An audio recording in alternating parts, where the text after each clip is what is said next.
Aku yakin teman-teman yang ngelihat video barusan itu sudah tahu kasusnya seperti apa. Itu adalah kasus perusakan yang dilakukan oleh warga sekitar yang merasa terganggu oleh kegiatan retret muda-mudi dan anak-anak di sebuah villa pribadi. Sebagai orang Kristiani, aku tuh udah nggak kaget lagi melihat kejadian-kejadian yang seperti itu. Kalau kita lihat dari berita-berita yang ada, mereka itu salah paham. Tapi dari kejadian itu kita bisa merenungkan dan melihat sesuatu yang lebih dalam lagi, yang mungkin channel-channel lain nggak pernah bahas tentang ini. Jadi sebenarnya aku bertanya-tanya, apakah mereka yang melakukan itu, tindakan anarkis itu, setelah melakukan itu mereka mendapatkan kedamaian? Apakah benar-benar ketika mereka melakukan itu tuh mereka membela sesuatu yang benar dan mereka sadar bahwa itu adalah sesuatu yang benar? Ataukah sebenarnya mereka itu hidup dalam ilusi, hidup dalam angan-angan, hidup dalam sesuatu yang tidak nyata, tidak real? Refleksikan kejadian itu, aku jadi ingat satu karya yang ditulis Anthony de Mello di bukunya Jalan Menuju Tuhan. Kurang lebihnya dia mengatakan begini, kita ini adalah manusia zombie. Kita bergerak, berjalan, melakukan banyak hal, tapi kita nggak pernah benar-benar hidup. Kita bergerak karena sesuatu yang menggerakkan kita, yang membuat kita bergerak seperti itu. Kita cenderung lebih menyukai hidup di dalam ilusi, hidup di dalam persepsi, yang pada dasarnya itu terbentuk dari pengalaman-pengalaman masa lalu, paham-paham sosial, pergaulan, pengaruh orang-orang tertentu, yang sebenarnya bisa juga menyesatkan. Kita seperti diberikan program, sehingga orang lain bisa mematik program itu, dan ketika ada kode-kode tertentu yang men-trigger kita, sehingga kita itu bergerak sesuai program itu. Bayangkan seekor binatang yang dia sudah dilatih untuk menjadi binatang sirkus. Katakanlah gajah. Gajah itu dia otomatis dengan kode-kode tertentu, dengan tindakan-tindakan tertentu oleh pelatihnya, atau mungkin anggota sirkusnya gitu ya. Dia bisa bertindak seperti kayak duduk, berdiri, mungkin berputar, atau bermain bola, seperti itu dengan kode-kode tertentu. Nah, kita itu juga sebenarnya hidup di dalam dunia yang penuh dengan kode-kode. Kita gampang banget tertrigger oleh satu kode, satu perkataan, atau kejadian yang membuat kita melakukan sesuatu yang sebenarnya itu nggak masuk akal. Seperti kayak dihipnotis gitu. Kenapa? Tolong apa? Itu buaya. Hitungan ketiga lu buka mata, segar sekali, bugar sekali. Tapi pas begitu lu buka mata nanti, ketika melihat cewek yang ada di samping, di belakang lo, terlihat jelas di pandangan lu bahwa itu adalah buaya. Dam, kenapa ada buaya sih? Hah? Nah, wah, tolong mama. Kenapa? Contoh yang sering banget aku alami juga ketika aku kayak memperhatikan seseorang cewek gitu ya. Itu kadang ada beberapa cewek yang dia kayak kegeeran gitu kali ya. Dikira aku suka. Padahal nggak selalu gitu loh. Bukan berarti bahwa terus aku pengen deketin kamu gitu. Nggak seperti itu. Kayak bantuanku tuh tulus dan memang karena pertemanan aja, bukan karena apapun gitu. Tapi wanita itu tuh kayak sudah tertrigger, sudah dapat kode nih, wah nih cowok nih pasti mau deketin aku. No, I got a boyfriend. Bye, go. What's this? Oh, my back. Oh my god. Oh, help me. Push it up. Push it up. Push it up. Boyfriend! Boyfriend! Boyfriend, help! Where are you? Contoh lain seperti kalau kita ngelihat kecoa ada lewat gitu, pada umumnya orang itu akan takut dan geli gitu. Dia akan menjauh, dia akan ngerasa jijik, dia akan ngerasa kecoa itu harus dibunuh supaya dia aman. Padahal kita tuh juga membutuhkan kecoa ya secara natural alamnya. Bahwa sebenarnya kecoa itu sebenarnya makhluk yang dapat menguraikan sampah organik. Bisa lebih sehat sebenarnya. Ya kalau aku renungkan kadang-kadang kita itu sering bertindak secara nggak sadar dan kita itu sering dikontrol oleh pikiran-pikiran kita, oleh persepsi kita sendiri. Kayak misalkan di video yang pertama tadi ya, kita bisa lihat bakar, kalau nggak salah tuh ada kata-kata kayak bakar gitu. Aku yakin itu pasti ada sesuatu yang men-trigger mereka. Nggak mungkin cuman perkataan 1-2 orang yang merasa nggak nyaman lalu mereka melakukan tindakan seperti itu. Pasti ada sesuatu yang membuat mereka takut yang bermain di persepsi mereka, entah itu dari provokatornya atau orang-orang tertentu yang memang mereka sudah diprogram sedemikian rupa sehingga kalau ngeliat orang yang berbeda agama itu kayak harus disingkirkan gitu ya. Kalau lihat orang Kristen, wah ini mau kristenisasi nih. Kita mau bantu, wah kristenisasi. Nah, kita yang hidup dalam ilusi itu mirip ya sama kekuatan yang Madara Uchiha ya. Kayak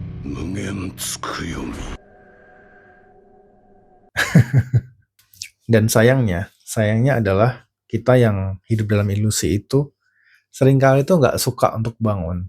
Seringkali kita itu nggak mau untuk sadar, untuk bangun, untuk aware. Itu tuh kayak berat banget gitu rasanya. Dan kalau kita coba renungkan dalam kejadian Sukabumi itu, sebenarnya yang paling dirugikan adalah umat Islam sendiri. Karena image-nya jadi buruk kan. Image umat Islam jadi semakin tidak terlihat damai. Jadinya kayak berlawanan gitu jadinya.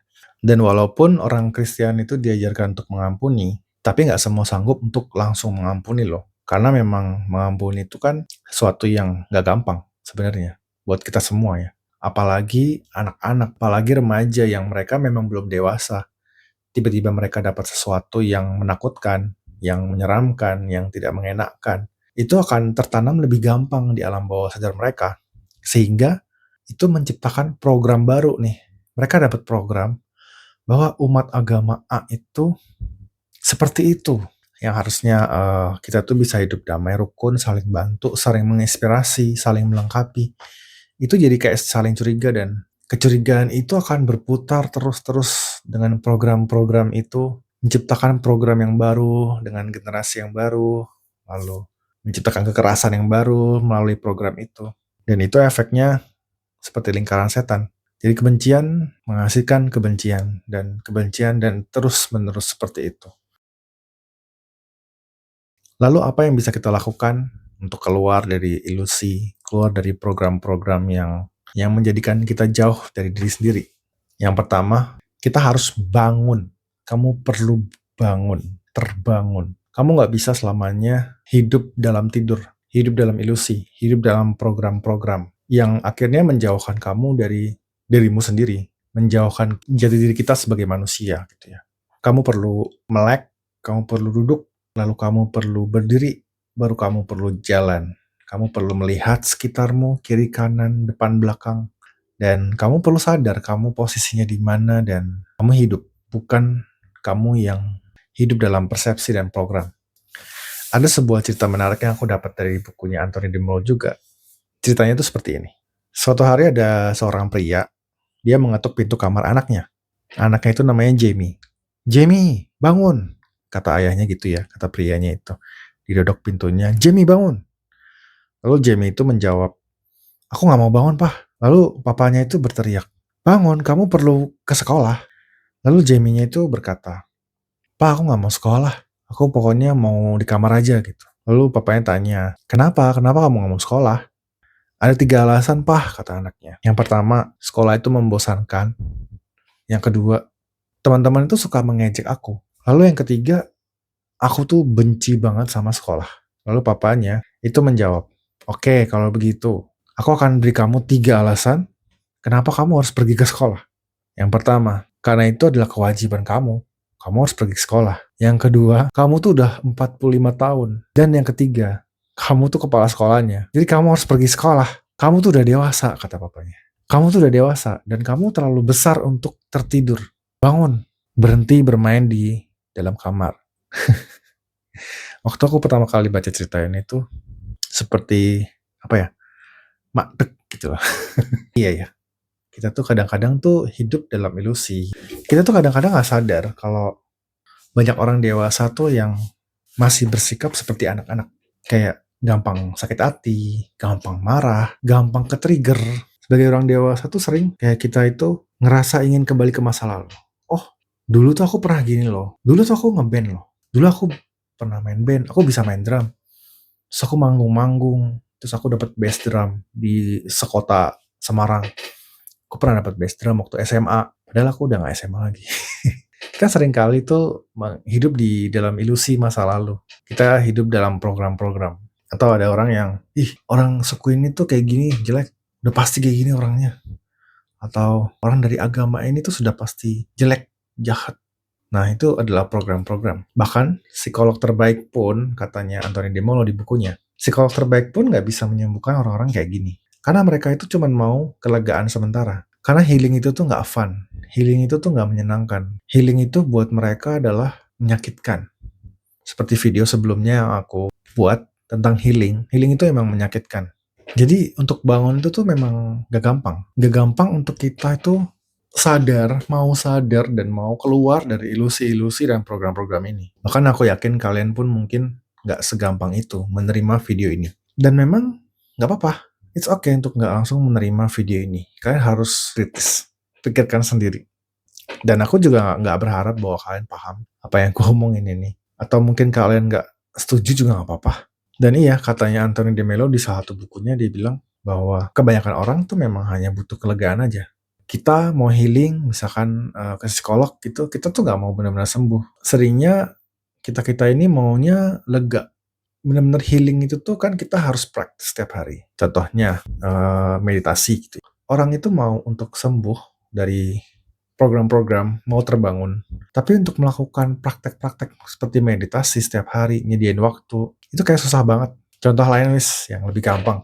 Misalkan kamu mau kurus, kayak aku nih agak gedutan nih.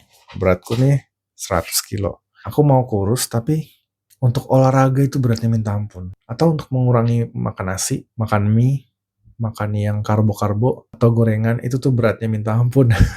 Karena emang gorengan tuh enak guys. Itu udah jadi makanan wajib. Orang Indonesia kalau nggak makan nasi nggak kenyang, nggak makan. Nah, orang itu hanya maunya dia langsung kurusan gitu. Makanya kayak operasi-operasi kayak gitu kan laris sebenarnya. Terus obat-obat diet yang kesannya kayak dietnya tuh singkat gitu dan hampir effortless gitu. Itu tuh laku gitu. Kita lebih suka sesuatu yang instan, sesuatu yang melegakan sementara, tapi kita nggak mau sesuatu yang berproses.